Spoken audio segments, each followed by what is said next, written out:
Thanks for joining me in my smart home. I'm going to be showing you how I took my Yarbo lawn robot and moved it over from the winter where it was doing the snow blowing and snow plowing over to the summer where it's going to be mowing our lawn. And I'll let you see what that's like to get it ready and prepped like this. After I prep the robot, I'll talk a little bit about how I did the initial lawn mapping and what that was like. So let's get to it. All right, now that winter's over, it's time to get off the snowblower and snowplow.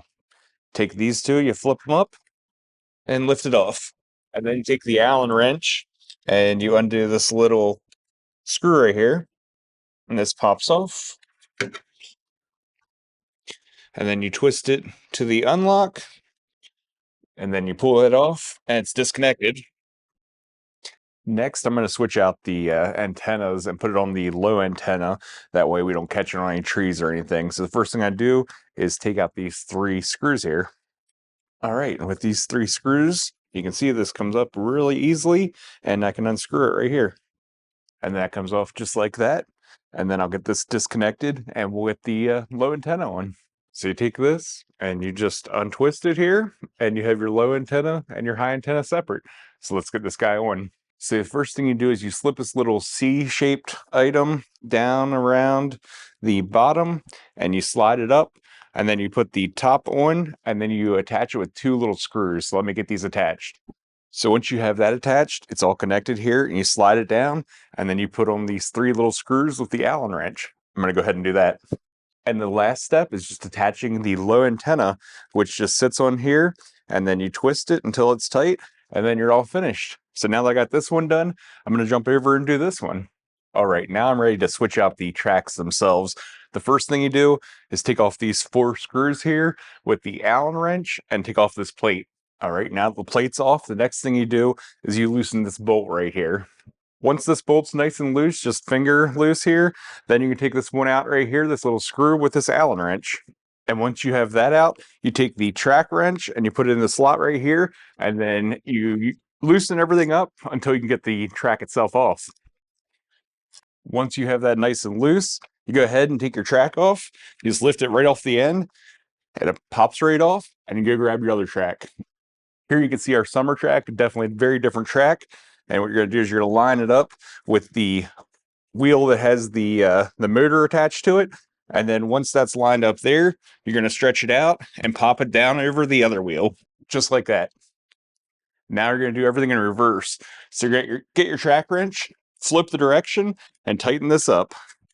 Next, you're going to use your Allen wrench to put your bolt back in this little slot right here. And you're going to tighten this bolt down.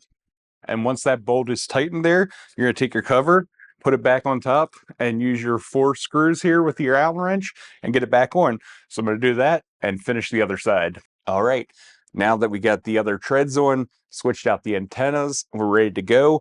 It's time to get the mower module on. And all I did so far was move it close enough here that everything can reach. You take off this cover here, and you grab the cable from the core, and you line up the holes, and then you press until it clicks in place. And then you take the 2 handles on the side of the mower module, and you lift it into place, lining up the holes, like so. You take the cover here, and you put it over top of this gap, making sure that you have exposed clips here. And then you clip these both in place, and then you press down until you hear a click. There, just need to lift it up a little bit to get it to click into place. Now everything's clicked into place. And you can see right at the edge, it's nice and tight there on both sides. So now we're ready to get this thing mapped and get it mowing. Now I brought it out on the dock, it's time to get the yard mapped. And here you can see I'm doing the mapping now. So I'm driving around the edge of the yard. So when you're doing the mapping, all you have to do is drive it around the edge of the yard that you want to map. And then if you want to do any no-go zones or anything like that, what I've found that worked really well for me is segmenting my yard into areas that made sense. So like the front side of our house on the one side, and then the front, the other side of the house, because divided by the driveway way seems to make the most sense for us and allows us to have those areas that are better contained and better identified if we want to just send it out and do a small area. I'm going to be doing a video later where I really go into more depth about the mowing and let you see how it's been doing and give you my positive and negative feedback once I've had a little more time to observe it and make sure I know what the real positives and negatives are. I don't want to give a quick knee-jerk reaction on that.